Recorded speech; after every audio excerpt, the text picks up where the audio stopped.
Learn how to create, sustain, and scale up your print-on-demand business with the latest tips, guides, and strategies to help you start selling and making money today.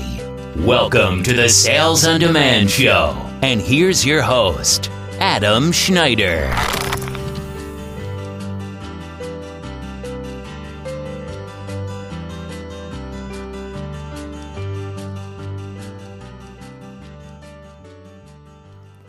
Hey everybody, welcome back to what is surely your favorite podcast, the Sales on Demand Show. I'm Adam Schneider and this is episode 74. Today we're talking about the coming disaster, debt, inflation, Federal Reserve, money printing, and what you can do to protect yourself and your business and the profits from your business from being destroyed by the coming inflation. And last week I told you about the problem. Today we're going to talk about the solutions. So let's talk first. What's going on? So as I have been for the last 2 or 3 weeks, the masks are still selling. They're not quite as hot as they were, a week and a half ago. There was one day that I almost did $1,000 just in masks. So it hasn't hit that kind of a peak, but it's still going pretty good. Still doing hundreds of dollars a day. Etsy ads are still mostly profitable. And of course, the occasional coffee mug is also selling. I also ran an experiment, and I like doing this every once in a while. I ran some Facebook ads for masks, and I came out with not a terrible result. It was it wasn't super consistent, but I didn't, expect it to be super consistent. I had this I was like, wow, man, what if this turned out to be really super profitable? And it might have been profitable if I'd done it a month ago, when masks started becoming a big deal. But right now it's just kind of meh. So I did make some money, but I'm not expecting a ton from that. However, if you have a mask that is selling really well, it might be worth running a $25 a day Facebook ad. So just download your main image, throw a link on there, and whatever your target is, just put in a couple of keywords and see how the results are. If it doesn't sell, then you've lost $25. If it does sell, what I'm finding is that people, when they buy masks, they're buying more than one. So that's making advertising more profitable, including on Etsy. What else is going on? Well, Joe Biden just told everybody that he wants to make masks mandatory outside for the next 3 months. And this is the guy that's running for president. I don't know if these human beings, I don't know if they're human beings. They might be lizard people, but the idea that people are going to vote, well, actually there are people out there who might vote for that, because apparently wearing a mask is the new religion. It doesn't matter. Nothing else matters. Wearing a mask makes you better than everyone else. And you know what? Masks probably help slow down some of the rate of infection. And especially if you're going to be indoors with people that aren't part of your family. Not that you can't catch it from your family, because that's where most people are catching it. But, it can help. But wearing it outdoors, you might as well wear pants in the shower. It's stupid. It's stupid. It's so easy to stay 6 feet away from people outdoors that wearing a mask is for stupid people. And I'm sorry if you're one of those people that wears a mask outside when you're not around other people. There's no point doing that. You might as well wear your pants in the shower, because that's about as much good as you're doing. Alright, now that I've insulted everybody on my Facebook and all my listeners, let's move on here. So what is selling? Well, obviously masks are selling, and I think they're selling just as well as they always were, but there's more people selling them, so it's slowing down a bit for me, and other people as well are noticing that the selling rate's going down because there's more people that are coming in and selling these masks. So, whatever. What I'm going to tell you is don't spend the next week doing nothing but masks, because it's back to school. And back to school is a good time to create coffee mugs and t-shirts, and depending on where you live in the country, maybe start looking at doing hoodies. If you're in a warm area, hoodies will not sell, but tumblers and travel mugs are great gifts for teachers. People like to give travel mugs and other regular ceramic coffee mugs to their teachers, and personalized ones sell really well. And why not create a few listings and see how they do? All right, so don't forget you can get a free video and weekly tips when you join my email list, and you'll get information that is not included in the weekly podcast. So make sure you sign up for that at salesonthemandshow.com/start. And it doesn't matter if you're new at this or you've been selling for years. Always going to have tips for both new sellers and high-end, really experienced sellers.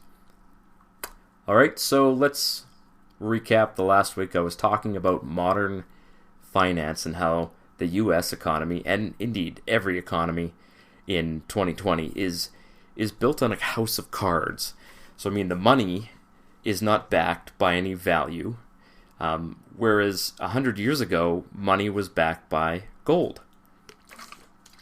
And the coinage was actually silver. Now, this ended when Richard Nixon finally repudiated the gold standard, but it was happening much before that, because there's one thing that you need to know about governments is that no matter how much money you give them, they can always spend that and more. And when you're running wars, when you're building huge road systems like FDR did during the Great Depression, the easiest way to do that is to just print the money, to borrow it, print it, and create it out of nothing. And the government gets the benefits of that because they get to spend the money at today's prices, and you take the hit because as the money circulates through the economy, prices raise, they go up in reaction, because more money chasing the same amount of goods means higher prices. So you get to spend that money at the reduced value, and the government gets to spend it at its original value. So U.S. national debt, almost $25 trillion, probably much more than that by now. The Republicans and the Demopublicans are arguing over whether we're going to spend $1 trillion or $3 trillion on another COVID stimulus bill. This being like the third, I don't even know, I've lost track. The third one, it's $1 trillion. What's the difference between 1 and 3 trillion? I don't even know at this point. U.S. personal debt, we talked about that. It's $13.8 trillion, which compared to the national debt actually seems like almost nothing. But that's money that you are personally liable for, meaning that they can come and take your wages, they can take your car away, they can take your house away. Student loan debt, there's $1 trillion of that. And students, as we talked about a couple weeks ago, they're just not making the kind of returns from their colleges and universities that they used to. Used to be when you went to college, university, you were going to be the elite. You were going to be in the top 5% of the economy. You're going to be a doctor, a lawyer, and an accountant or whatever. Now, there's a reason that people make jokes about, what a philosophy major does. He says, do you want fries with that? Or he asks you whether you want foam on your latte. Those kinds of degrees just do not hold any real value in the marketplace where the real value actually appears. Meanwhile, people learning how to run, start, and sustain businesses are going to be the new wealthy class. And I'm not talking about billionaires or even millionaires, but people who are making more than $150,000 a year, which is hopefully going to be me. Just being honest with you. I'm going to be hopefully making decent money and saving at least half of it and giving away as much as I can and getting out of debt and being debt-free and owning property and passing it along to my kids. That's what I want from my life. So let's talk about how to avoid the problems of we also talk about the unfunded liabilities. So if you don't know already, the government is on the hook for a lot of money in the future, and there's no money to pay for these things. So Medicare, Social Security, and Medicaid. These are 3 liabilities in the U.S. that are not funded. Okay, so a lot of people are counting on this money being there, and there's no savings to match the need that's going to be there. They're called unfunded liabilities. If you're running a business and you had a light bill or an electricity bill, that's a liability. It's money that you have to pay, or you go out of business, right? They shut the lights off. Well, the government owns the printing press, so they're going to print that money. It's going to directly influence the value of the dollars that already exist, which means price inflation. So the only question is going to be, how much price inflation will there be? So there's 2 possibilities. The first one is that the price inflation is bad but not critical. So it could be like it was in the 70s and it'd be like 10% a year. That's not great, but that's survivable. If all I saw was 10% inflation a year for like 10 years, I think I'd be happy with that. And I'm not saying I'd be happy because I want that. The alternative is like 50% a month. Oh, did you know? Lebanon. Yes, the country where that giant explosion that we all saw, on Facebook and TikTok and Instagram, that country just officially entered hyperinflation, which means that they are experiencing 50% inflation per month. That is crazy. So prices are rising by 50% per month because the government is just printing money. Now, here are some of the things that are happening in Lebanon. So people are having trouble getting food. Joblessness is at an all-time high. Medical supplies are running out, so hospitals can't get supplies because they can't get enough foreign dollars. And this is why the inflation in prices is really bad. The extra money is really bad because, when somebody like myself, and hopefully you as an entrepreneur, when you want to buy goods and services and resell them, if you're trying to spend money that is constantly going through inflation, nobody wants that money. So you're going to have trouble trying to buy goods and services with your hyperinflating money. So you're going to have to try and convert that money into foreign currency. So of course, right now, the currency that everybody wants is US dollars. And that's because oil and a lot of other commodities are traded in US dollars. So there's demand. Now, if that ever stops happening, let me tell you, that's going to be the end of it. There's going to be hyperinflation. There's just no question about it. If oil ever stops being traded in dollars, then the US experiment is basically over at that point. China's going to sell off its bonds, and there will be massive inflation.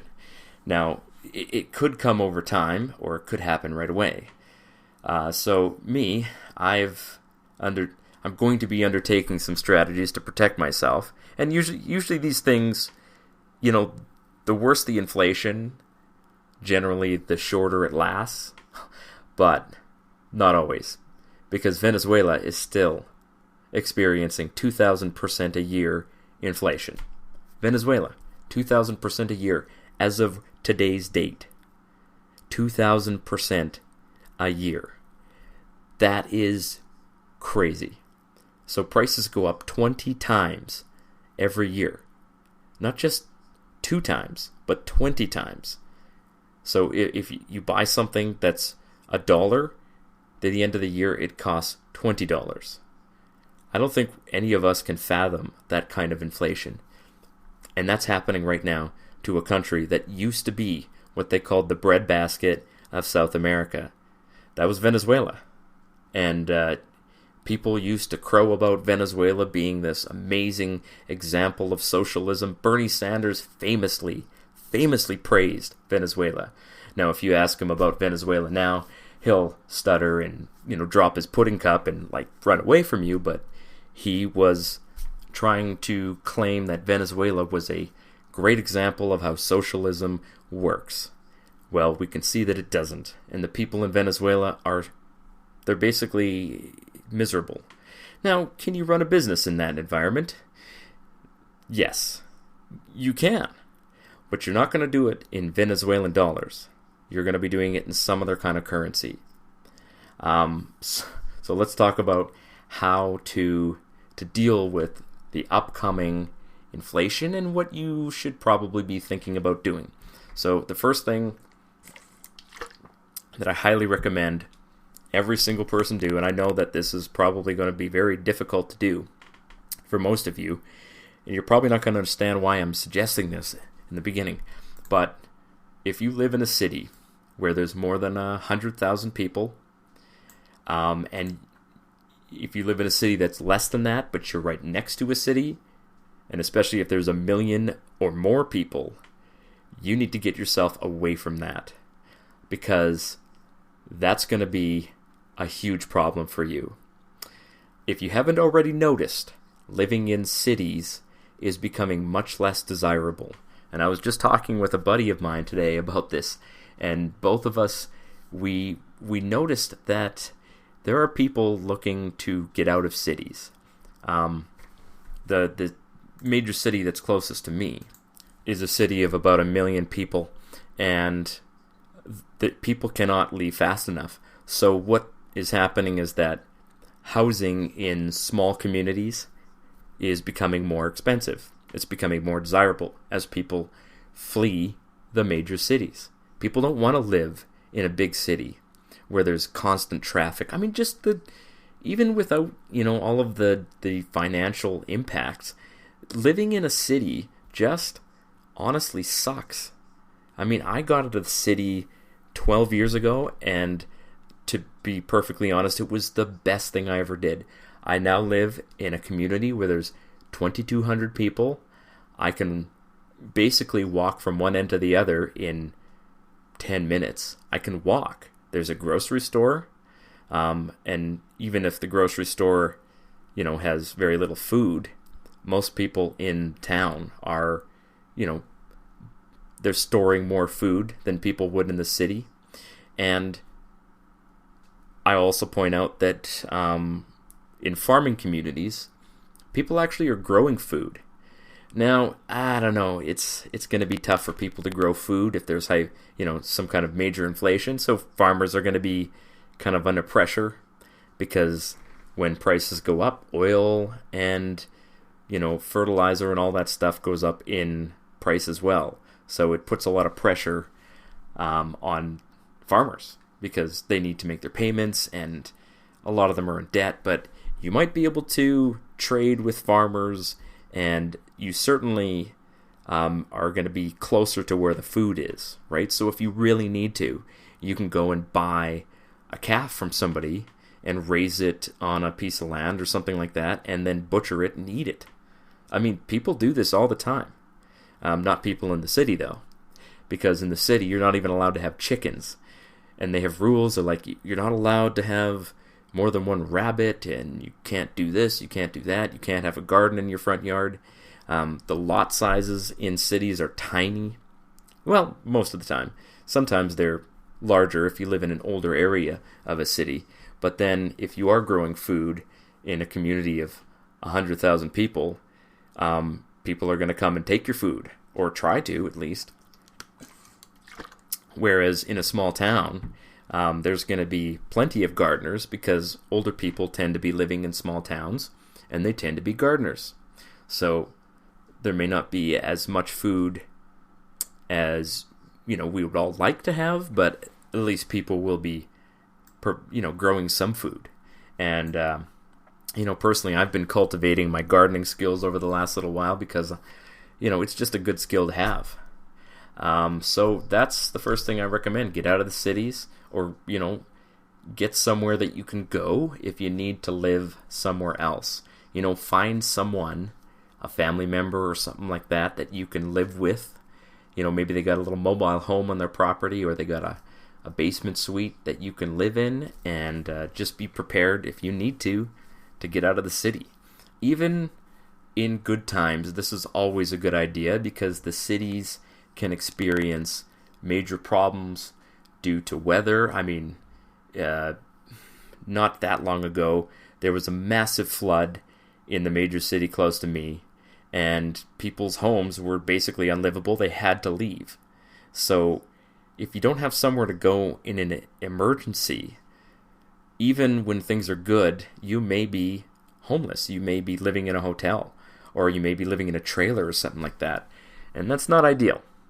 So plan for that. So number 2 is get out of dollars.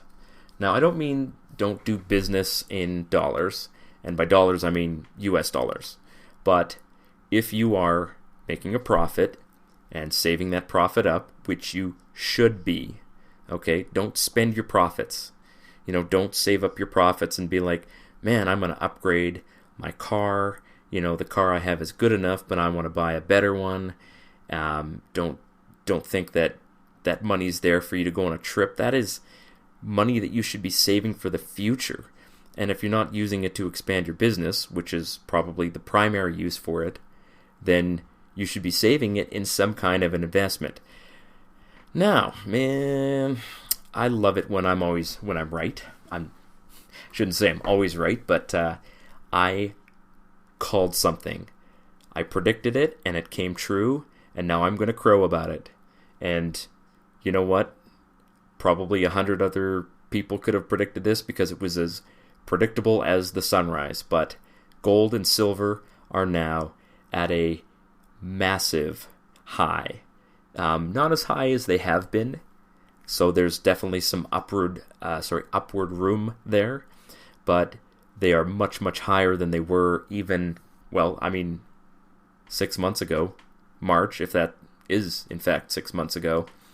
Silver hit $11 and 42 cents or something. I took a screenshot of the spot price, and I thought, this is unbelievable. And I was like, I wish I had some extra money to put into silver and gold right now. But it was very difficult to find physical silver and gold, even at that price. So, sure enough, over the last month or so, gold and silver have been on a tear. Bitcoin is on a tear. Stocks are on a tear. And that is because of the extra money that's been flooding the marketplace. The government is basically shoving money out of helicopters. And people, they want to get rid of it. They're like, I need to buy something that's not cash. I need to stop holding cash, and I need to hold something of value.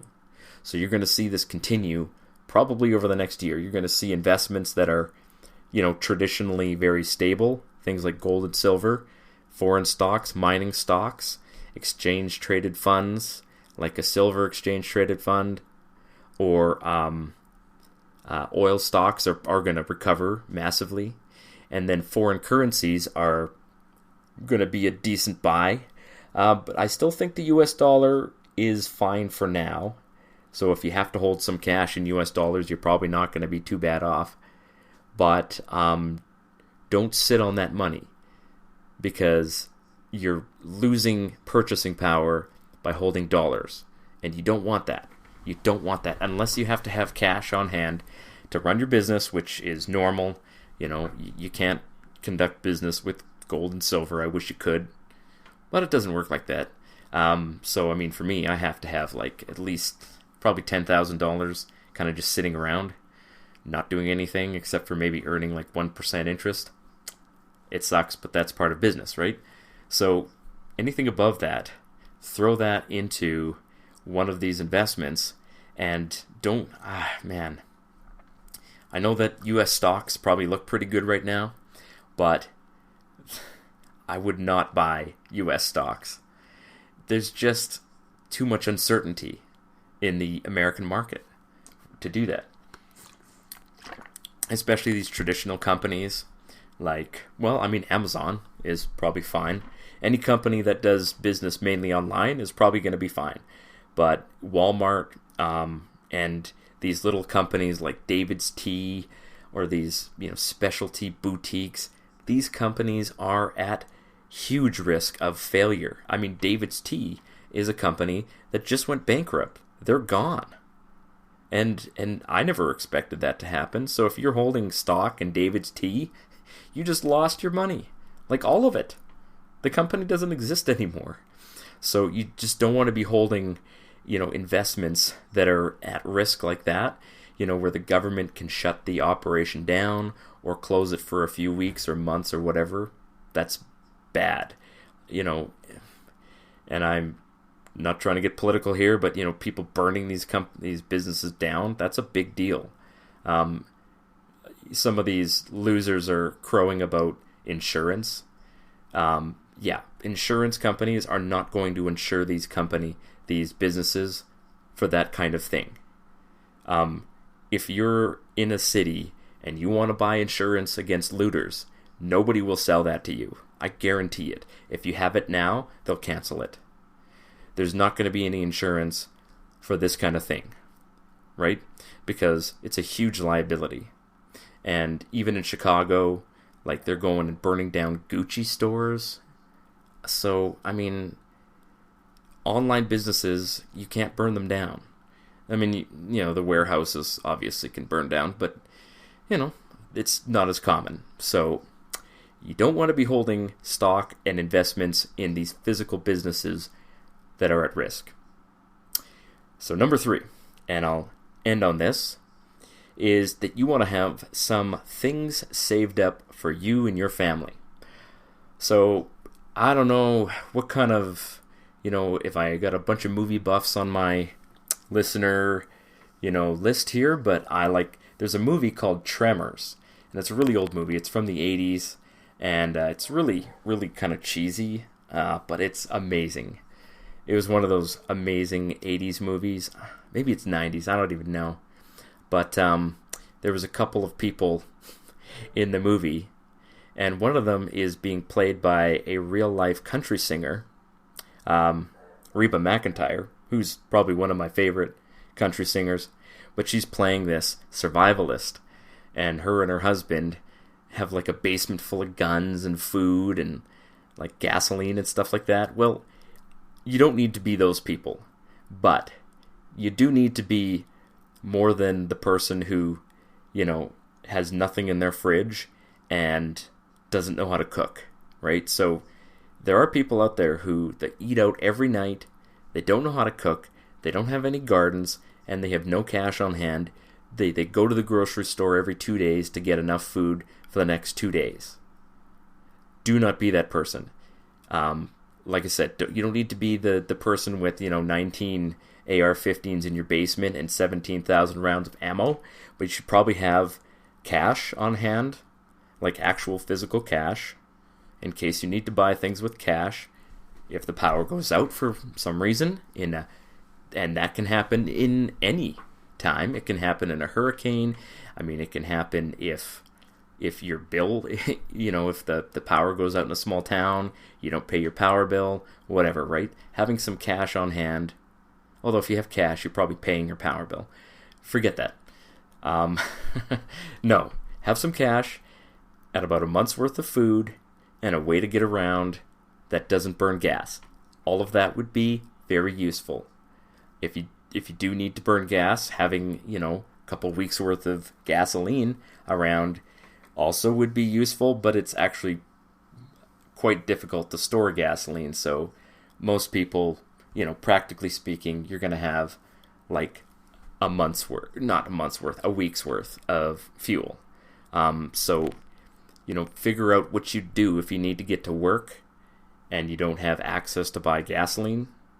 There's commuting, there's biking, there's walking. So, just think about these things. Think about what's going to happen when things kind of fall apart even if it's just a minor falling apart, because minor falling aparts actually occur very frequently, and they're not always caused by like hyperinflation or whatever. Sometimes it's just a disaster. Also, a very wise thing to do is to know who might be able to trade with you to get things that you need, and build a relationship with those local people so that if you need something, you can trade with people. Like farmers, for example, will have diesel tanks to power their tractors. And, if you've got food or cash or something like that, or gold, silver coins, you can, if you got a relationship with a farmer, you can say, hey, listen, trade you, something for some fuel from your bulk tank. And you might be able to do really well. They're probably going to charge you an arm and a leg, but at least you'll have something.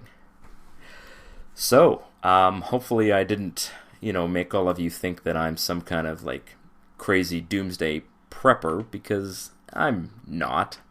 There was a time in my life that I kind of leaned that way, but I've realized that there's middle ground here. So, you just have to take care of yourself and your family. Don't just think that everything is going to continue the way it is, because it absolutely is not. And I think there's enough evidence around the world to prove that. No matter how good things are now, they can get worse. And no matter how bad things are, they can get worse. So, no matter how things are good or bad, they can get much, much worse. And you should be prepared for that. And you should be prepared to operate your business even when times are bad.